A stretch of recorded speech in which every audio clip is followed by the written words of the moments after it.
YouTube channel नाद फकिरीमा दैनिक सत्संग चलिरहेको छ। सत्संग श्रवण गर्ने आदरणीय सबै सन्त महानुभाव, मातापिता, दिदी बहिनी, दाजुभाइ, सबै सुज्ञ विज्ञ नीतिज्ञ सज्जन वृन्द, भक्तिलाई जीवनमा धारण गरेर किम्ती समय निकालेर सत्संग सुन्ने सबै विद्वान वर्गहरूलाई, श्रोतागणहरूलाई मेरो करबद्ध प्रेम प्रणाम छ। प्रणाम।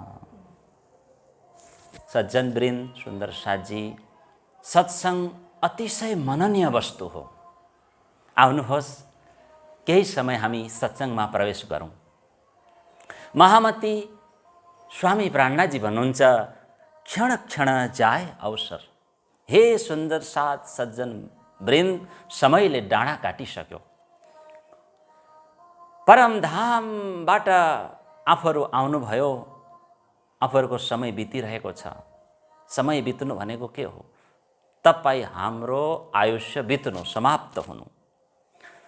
जति हामीले आयुष्य रूपी खजाना लिएर आएका थियौँ, बिस्तारै बिस्तारै सबै सकिँदै जाँदैछ। हाम्रा इन्द्रियहरू सबै शिथिल हुँदै जाँदैछन्।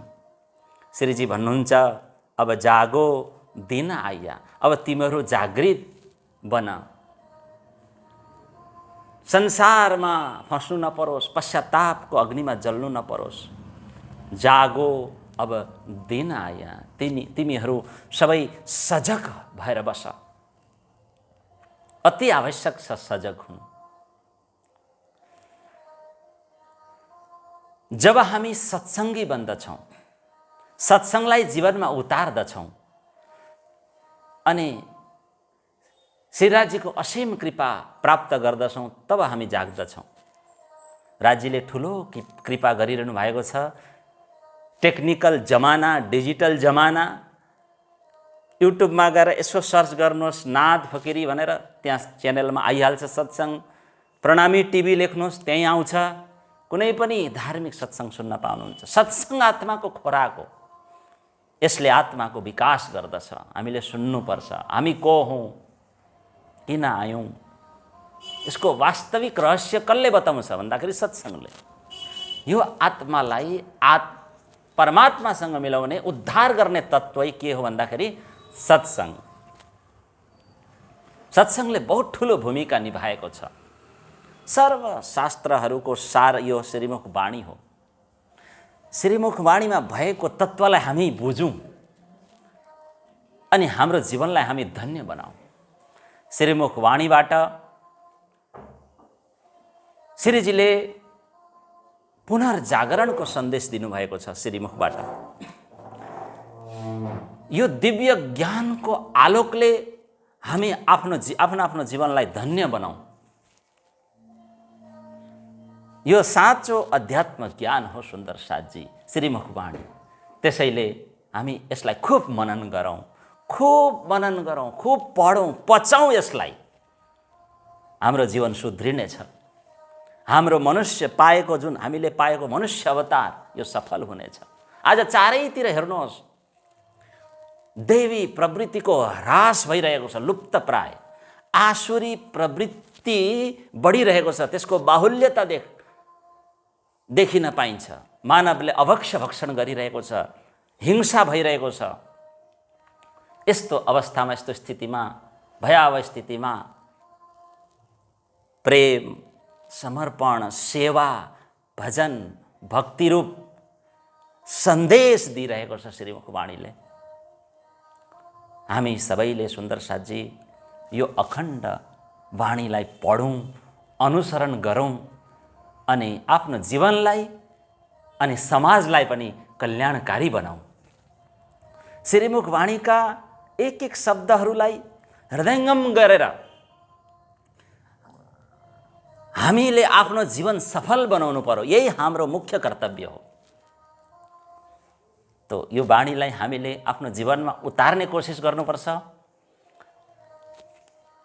एउटा याद छ मलाई, महापुरुष को सुनौला जीवन इतिहास, परिपूर्ण सदैव दुख दर्द को रास। सुख विलासिता को छैन लेस मात्र बास, पाइन्छ त्यसैमा जन कल्याणको आभास। महामती प्राणनाथजीले के भन्नुभयो? सुइने सुता सु करो रे आ विषम ठेकाना माहेजी। हजुरहरूले आफ्नो सारा जीवन सांसारिक विषय भोगमा बिताइरहनु भएको छ। खबरदार, अन्त समयमा पश्चाताप सिवाय आफूहरूको हातमा केही रहने छैन। हेर्नुहोस् त, समय बितिसक्यो हेर्दा हेर्दै। यो जीवनको के भरोसा? आज हो कि भोलि हो, कर्कलाको पानी। सुफल गरौँ अवतार। आफ्नो जीवनलाई हामीले सार्थक बनाउनु पर्छ। श्री प्राणनाथजी भन्नुहुन्छ सार्थक बनाउनुहोस्, सुफल गरौँ अवतार। श्रीराजीको यस्तो महान वाणी हातमा आएको छ। श्रीजी भन्नुहुन्छ, हे सत्संग प्रेमी ब्रह्म सृष्टि, आफूहरू पढ्नुहोस्, अध्ययन गर्नुहोस्, स्वाध्याय गर्नुहोस्, मनन गर्नुहोस्। यस्तो महान सौभाग्य फेरि फेरि पाइँदैन। यो वाणीमा अनन्त अनन्त परमानन्द छुपेको छ, आनन्द छुपेको छ।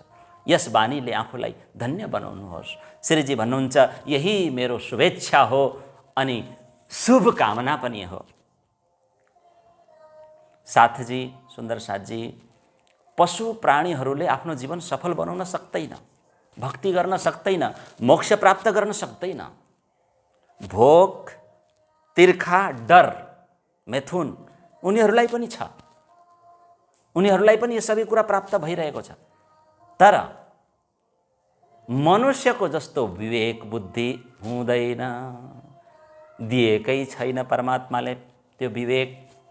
कुन चाहिँ विवेक? भक्ति गरेर मोक्ष प्राप्त गर्ने विवेक।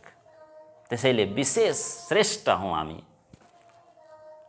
उन्नति गर्न सक्दैन अरू प्राणीले, हामीले उन्नति गर्न सक्छौँ। भोक लागेको बेलामा अरू प्राणीले खान्छ, प्यास लागेको बेलामा पिउँछ, निन्द्रा लाग्यो भने सुत्छ। यति नै उनीहरूको चाहना रहनेछ। आफ्नो सन्तानहरूको बिचमा रचेर पचेर हिँडिरहेका हुन्छन्।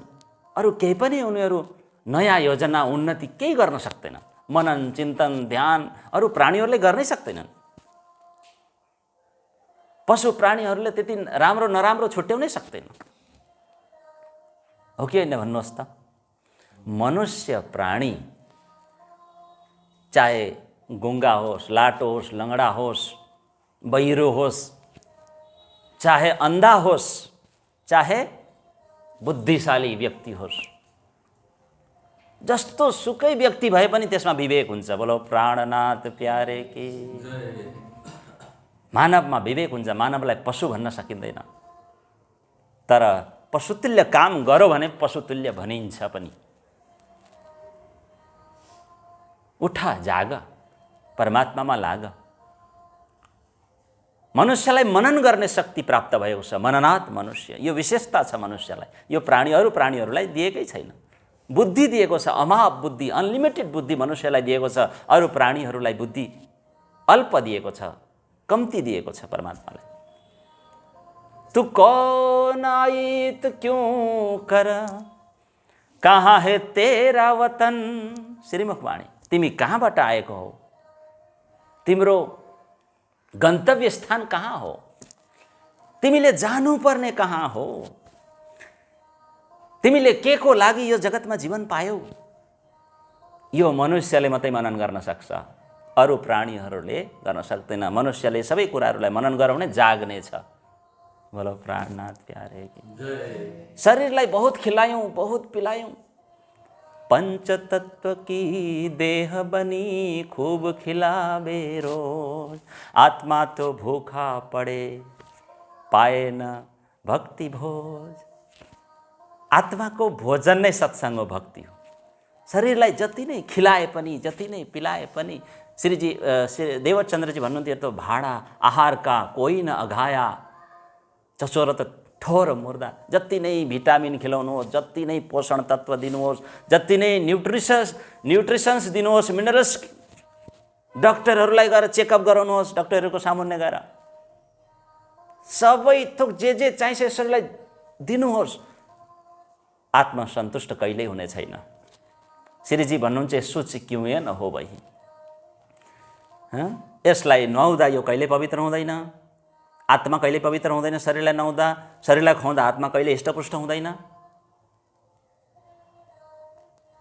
आत्मा बेचैनै रहिरहन्छ, आत्मा अतृप्त नै रहन्छ, छटपट्टी रहन्छ, त्यसलाई निन्द्रा लाग्दैन, भित्रभित्रै मन आत्तिरहन्छ। किन? आत्मालाई दिएन उसले, आत्माले खोजेको प्रसाद आत्मालाई मिलेकै छैन।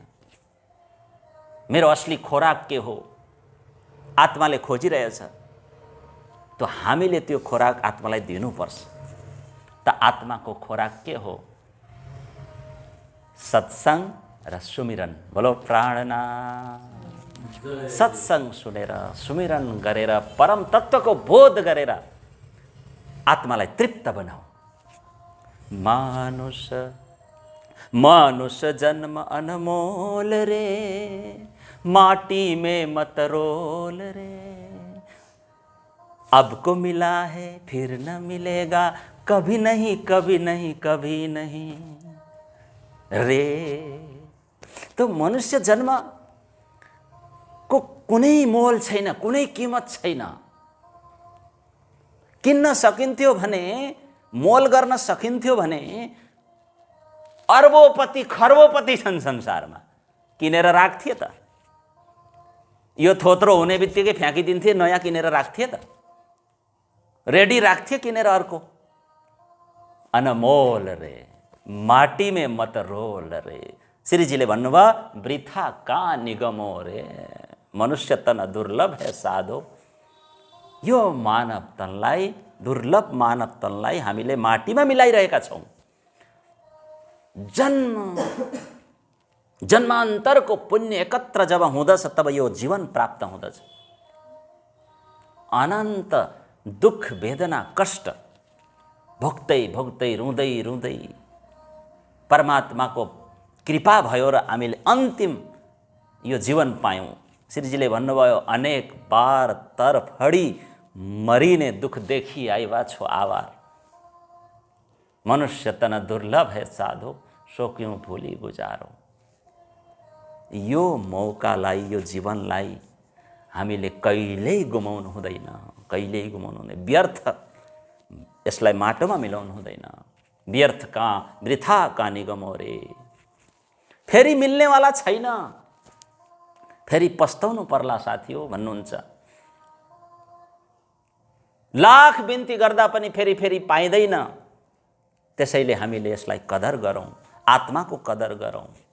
मनुष्य शरीर पाएका छौँ, यसको कदर गरौँ। के उद्देश्य हो यो पाउने, शरीर पाउने? महामती प्राणनाथजी भन्नुहुन्छ यो उद्देश्यको ख्याल गर, तो यो ठुलो सौभाग्य हामीलाई प्राप्त भएको छ साथीहरू। धामधनीलाई बारम्बार धन्यवाद चढाउँ, उनको चरणमा ढोक चढाउँ, प्रणाम गरौँ, अनि श्रीमुख वाणी रूप अमृतलाई पिउँ। यो मङ्गलमय उपदेशलाई जीवनमा धारण गरौँ अनि राज्यको चरणमा सदैव समर्पित भएर रहौँ। आउनुहोस् यसरी हामी आफ्नो जीवनलाई सफल बनाऊँ। आज यति नै। सबै सुन्दर साथजीहरूको चरण कमलमा प्रणाम गर्दै मेरो प्रथम नेपाली सत्संग हजुरहरूलाई सायद प्रिय नै लाग्छ होला भन्ने आशा राख्दै बिदा लिँदैछु है। प्रणाम।